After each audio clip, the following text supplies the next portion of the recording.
You are not training as intense as you think you are.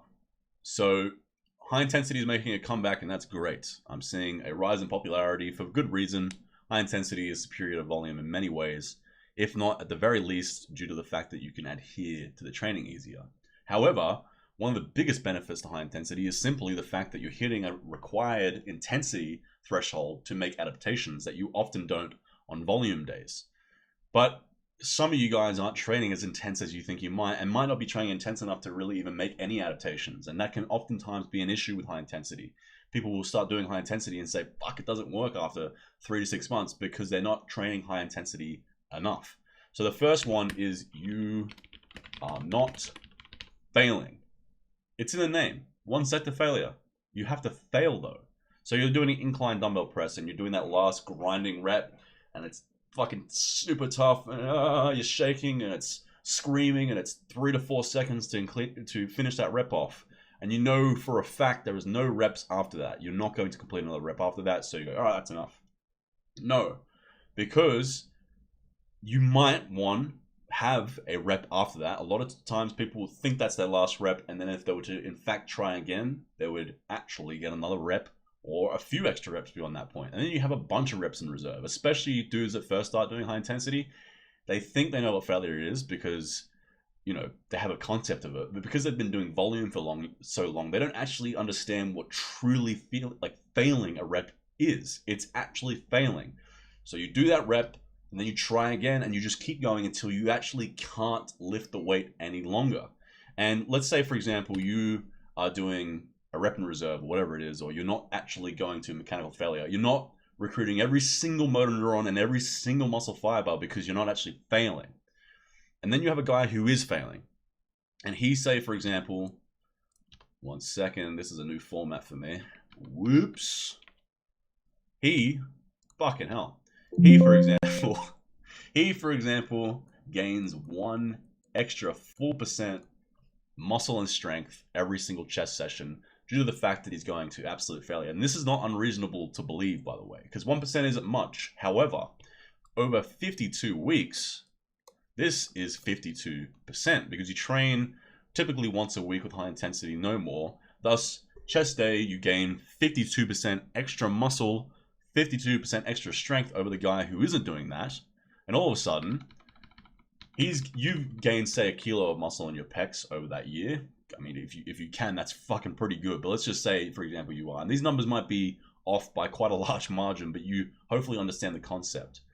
You gain 1 kilo of muscle in your pecs. He's now going to gain 1.5 kilos to his pecs. You gain 20 kilos to your incline dumbbell press. He gains 32 kilos, or whatever the math is on it. It's probably off.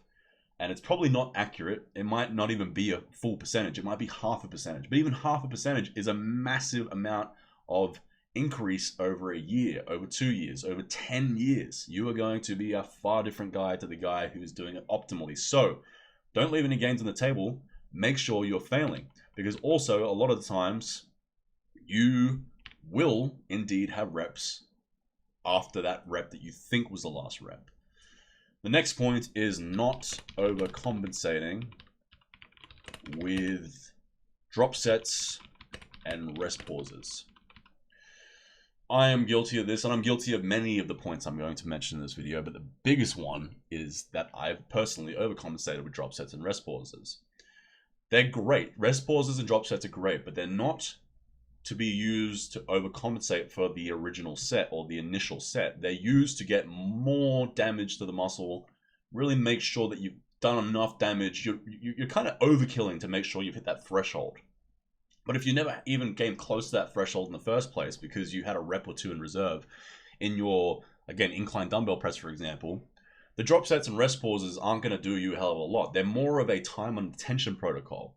They're more to essentially overcompensate for the fact that in high intensity, the only flaw is you're not getting a hell of a lot of time and attention. So you can slow the rep speeds down, you can do slower negatives, and you can also do drop sets and rest pauses after the fact. But if you are trying to use drop sets and rest pauses to really reach mechanical failure, you should have just done that in the original set. Most exercises, you can just do a straight set to failure. And granted, you slow the rep speed down enough that you get time and attention. You won't even necessarily need a drop set or rest pause. These are more to really overkill, if you're obsessive like me and you just want to absolutely make sure that you've done enough, or if it's a muscle where you have poor mind-muscle connection, or it's very stubborn and it doesn't grow, you use drop sets and rest pauses after the fact, but you don't overcompensate. You don't do a rep in reserve and then do the drop set and the rest pause to make up for that. So do not overcompensate in rest pauses. And a lot of times people will subconsciously use these as a safety net. They're like, you know, they might go in unconsciously to the weight room or the lift at hand, and then subconsciously they kind of limit themselves because they know that they have a little bit extra that they can work with after the fact. But no, you need to be conscious and focused, which is a point later on. But don't overcompensate with drop sets and rest pauses. You might even find that when you first start, you won't need them, and thus it's better that you just don't use them at all. And that way you're absolutely making sure that you only give yourself one chance. You have no safety net or laurels to fall back on, and thus you don't fuck around. That initial set is absolutely taken to failure, and you don't have to focus or be in as much pain because you're not doing all these drop sets and rest pauses. So that's the next one, is don't overcompensate with drop sets and rest pauses.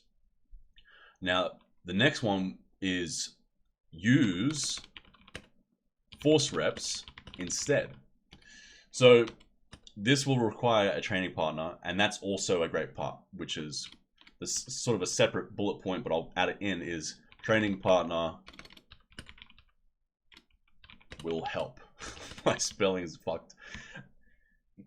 The combination of these two will be very effective. So first really is get a training partner. I don't have one, unfortunately, and it's really a super effective tool for high intensity for numerous reasons. One is, with a training partner, you can, again, dumbbell incline press. I'll use that for the rest of the video as an example. I say, hey, Phil, mate, I'm about to do this incline press.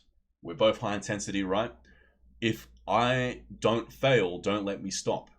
I have to keep going until I fail the rep, and then we're going to do force reps. So the force reps are kind of a cornerstone that forces you to failure, because if you don't fail, there's no reason to do a force rep, right? So if you're lifting the weight and you're still going and your training partner helps you lift that up, that's fucking retarded. There's no point for that. The force rep is for when you actually fail. And I see people do this. They'll have their training partners lift the weight up for them even though they haven't failed, which fucks standardization, it fucks your progressions, and there's no reason for it. But what it's great for is when you failed, it forces you to fail to then go beyond failure. Unlike a drop set or rest pause, where you can stop and then rest 30 seconds in between, or fiddle around trying to change the weights or whatever. The only way you can get to the force rep correctly is if you fail. So having a training partner will help you fail, because they will make sure. And if you have some big Scottish guy like Dorian Yates used to have, who can scream at you and be like, let's get nasty, and fucking scream in your face and make you press even more weight, and you might even find you get more reps that way, because training is mental, and the more intense you can be and the more hyped you can be, the stronger your central nervous system's response will be, the more adrenaline you'll produce, all these different things. You'll probably get more reps because we are motivated by other stimuluses. So having a training partner will make you train harder, make you fail, and then you can use force reps, which are superior to drop sets and rest pauses for the most part. So that's the next one, is try to get a training partner if you can. They'll help you hold accountability, and you'll be competitive with them, and it'll be more of an intense environment. If you and your mate are both, masculine, high testosterone males, you'll be kind of egging each other on and being like, let's go, So I don't have that. I'm envious, but if you can get it, it's great. Next point is, you have to think of high intensity as a band-aid. Oh, fuck. That you rip off. Oh man, that you rip off.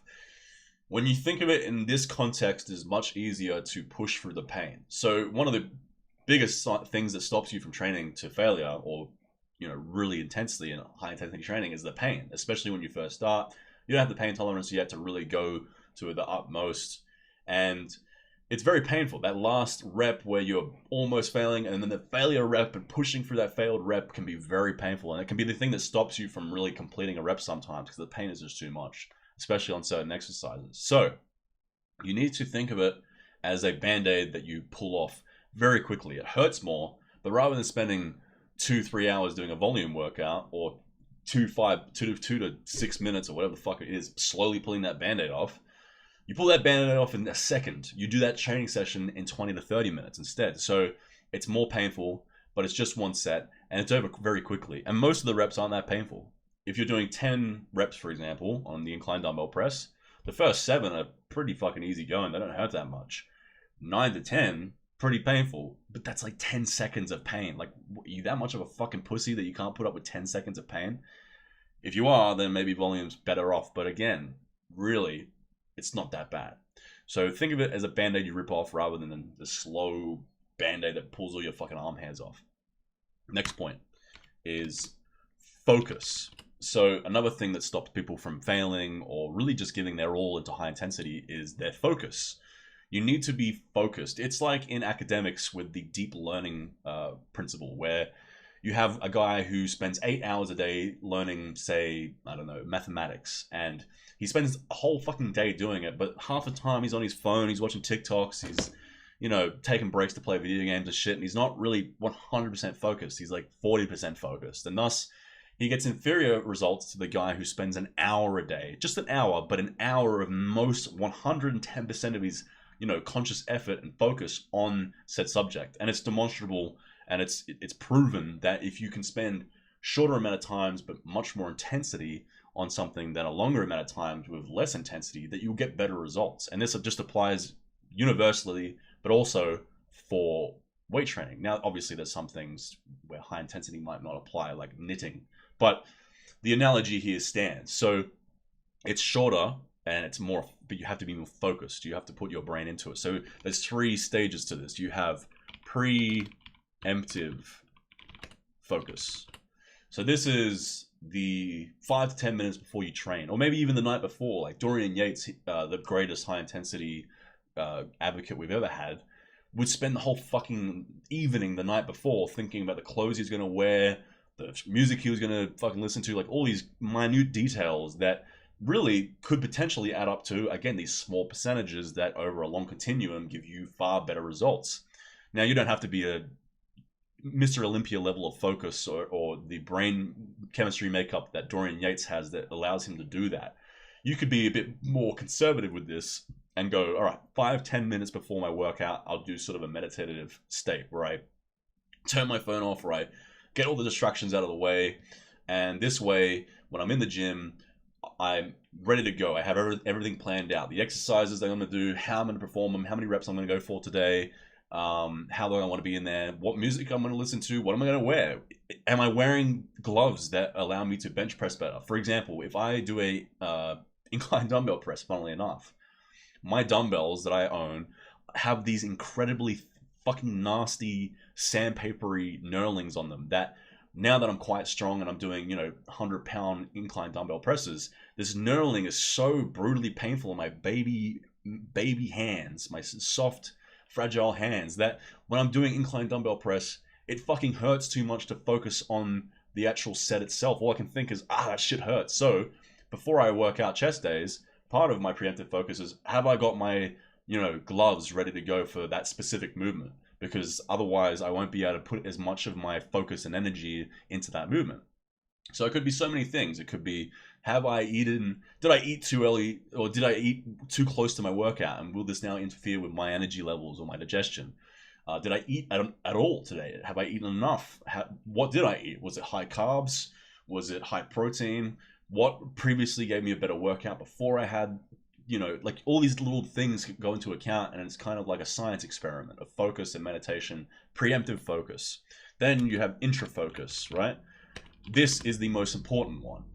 When you're in the gym, are you looking over there at that big booty Latina and going, wow, that's nice? Or are you looking over there at the trend out guy who's fucking like mean mugging you? Or are you listening to Katy Perry on the fucking, you know, the gym's stereo system or whatever it is? Are you distracted? Or are you thinking, I'm about to do an incline dumbbell press, let me warm up, first set, second set, really think about the muscles I'm going to contract, how am I going to contract them, what speed of the negatives I'm going to do, because I'm doing high intensity and I need to slow down the negatives, what reps did I get last session and how many am I going to go for today? All these different things. Am I focusing on the workout or am I distracted? And am I thinking about how I need to actually fail? Because lately I haven't been failing. So am I thinking about that? Am I thinking about actually reaching failure? So intra-workout focus. Try to be as focused on your muscles and the program and the workout as you can versus being an ADHD idiot, thinking about all these other things on your phone, texting, swiping Tinder, listening to fucking shitty music that's not getting you amped up, etc. Then you have post-workout focus and meditations. So these is optional, but it's very important. It's equally as important as the other ones, really. Just maybe not equally, but pretty important in the sense that after you work out, you have to think, all right, cool. So how was that workout? What could I have done better? Have I gotten stronger? Have I gotten weaker? Last week I got 8 reps on the incline press at 40 kilos. Today I got 9. Very good. I'm getting stronger. Things are in line. Oh, whoops. Last session I got 8. Today I only got 6. What's going on? Are my calories on point? Am I stressed? Am I recovering? Am I sleeping? Am I training too frequently? Am I doing too much volume or drop sets? What's going on here? What can I do to improve this? Focus and conscious. You have to have intent. It's intensity. So you have intent and you have focus, and you need to be conscious. If you're unconscious, you'll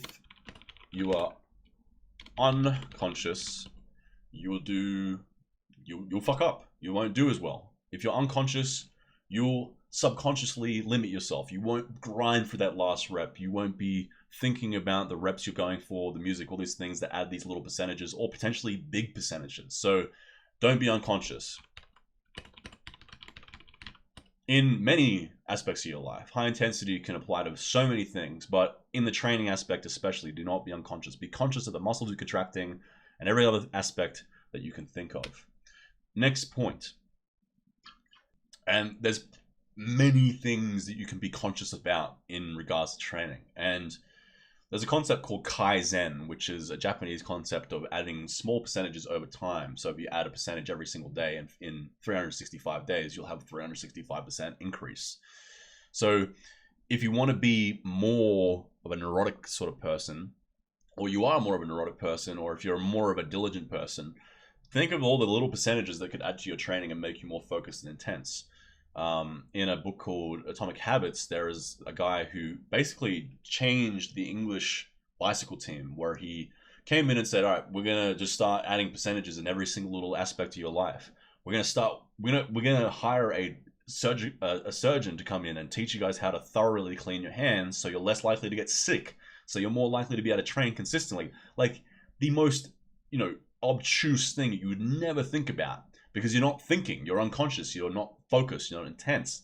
So even these tiny little things can add up to such a large percentage. And that's kind of what intensity is about. High intensity is about focusing on not just the training, but all the other areas of your life. Dorian Yates, once again, he wasn't just intense in the gym, he was intense everywhere. He made everything as stringent as he possibly could. He lived like a monk for about 15 years.